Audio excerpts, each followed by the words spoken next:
हल्कू ने आकर स्त्री से कहा, सहना आया है, लाओ जो रुपए रखे हैं उसे दे दूं। किसी तरह गला तो छूटे। मुन्नी झाड़ू लगा रही थी, पीछे फिरकर बोली, 3 ही रुपए हैं, दे दोगे तो कंबल कहाँ से आवेगा।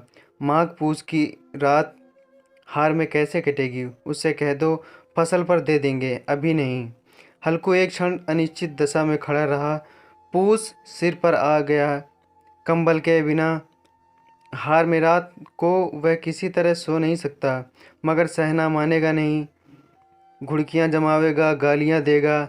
बला से जाड़ों में मरेंगे, बला तो सिर से टल जाएगी।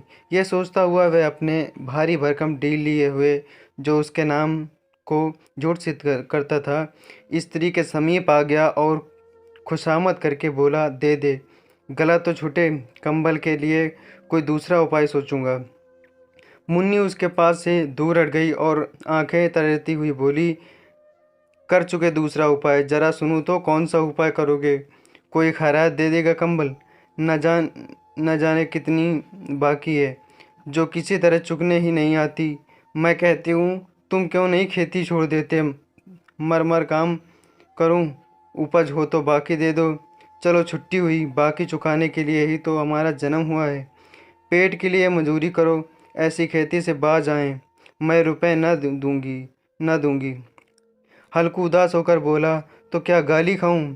मुन्नी ने तड़प कर कहा, गाली क्यों देगा, क्या उसका राज है। मगर यह कहने के साथ ही उसकी तनी हुई भौहें ढीली पड़ गईं। हल्कू के उस वाक्य में जो कठोर सत्य था, वह मानो एक भीषण जंतु की भांति उसे घूर रहा था। उसने जाकर आले पर से रुपए निकाले और लाकर हल्कू के हाथ पर रख दिए। फिर बोली, तुम छोड़ दो अब किसे खेती। मजूरी में सुख से एक रोटी तो खाने को मिलेगी, किसी की धौंस तो न रहेगी। अच्छी खेती है, मजूरी करके लाओ, वह भी उसी नोक झोंक दो, उस पर धौंस। हल्कू ने रुपए लिए और इस तरह बाहर चला मानो अपना हृदय निकाल कर देने जा रहा हो। उसने मजूरी से एक एक पैसा काट काट कर 3 रुपए कंबल के लिए जमा किए थे। वह आज निकले जा रहे थे।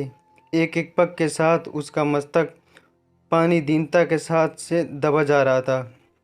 पूस की अंधेरी रात थी। आकाश पर तारे भी ठिठुरते हुए मालूम होते थे। हल्कू अपने खेत के किनारे ऊख के पत्तों की एक छतरी के नीचे बांस के खटाले पर अपनी पुरानी गाड़ी की चादर ओढ़े पड़ा कांप रहा था। खाट के नीचे उसका संगी कुत्ता जबरा पेट में मुँह डाले सर्दी से कूं कूं कर रहा था। दो में से एक को भी नींद नहीं आ रही थी। हल्कू ने घुटनियों को गर्दन में चिपकाते हुए कहा, क्यों जबरा, जाड़ा लगता है। कहता तो था घर में पुअल पर लेट रहे, तो यहाँ क्या लेने आए थे। अब खाओ ठंड। मैं क्या करूँ, जानते थे मैं यहाँ हलवा पूरी खाने आ रहा हूँ, दौड़े दौड़े आगे आगे चले आए। अब रो नानी के नाम को। जबरा ने पड़े पड़े दुम हिलाई और अपनी कूकू की दीर बनाया।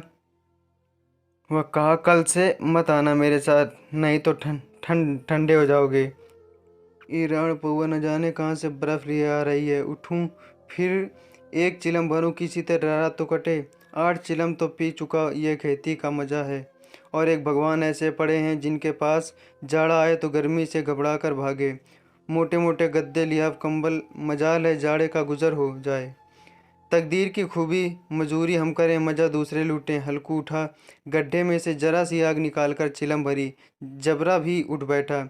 हल्कू ने चिलम पीते हुए कहा, पिएगा चिलम, जाड़ा तो क्या जाता है, हाँ जरा मन बदल जाता है। जबरा ने उसके मुंह की ओर प्रेम से छलकती हुई आंखों से देखा। हल्कू आज और जाड़ा खा ले, कल से ही मैं यहाँ पुआल बिछा दूंगा, उसी में घुसकर बैठना, तब जाड़ा ना लगेगा। जबरा ने अपने पंजों उसकी घुटनियों पर रख दिए और उसके मुंह के पास अपना मुंह ले गया।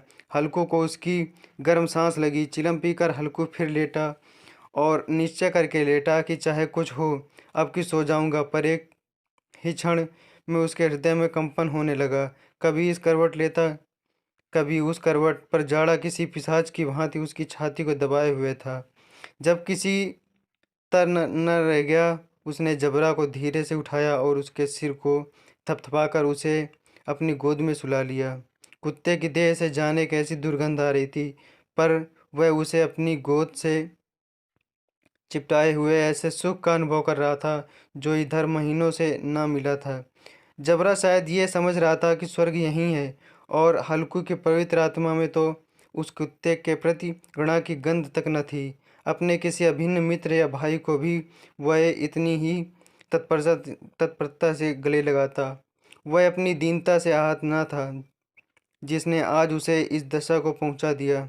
नहीं, इस अनोखी मैत्री ने जैसे उसकी आत्मा के सब द्वार खोल दिए थे और उनका एक एक अणु प्रकाश से चमक रहा था। सहसा जबरा ने किसी जानवर की आहट पाई।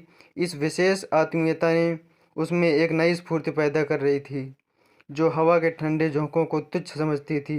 वह झपट कर उठा और छतरी से बाहर आकर भौंकने लगा। हल्कू ने उसे कई बार पुचकार कर बुलाया, पर वह उसके पास न आया। हार में चारों तरफ दौड़ दौड़ कर भौंकता रहा। एक क्षण के लिए भी जाता तो तुरंत फिर दौड़ता। कर्तव्य उसके हृदय में अरमान की भांति ही उछल रहा था। दोस्तों, ये कहानी का पहला पार्ट है। सेकंड पार्ट आगे आएगा। और अगर कहानी अच्छी लगी हो तो चैनल को सब्सक्राइब करें, लाइक करें। Thank you.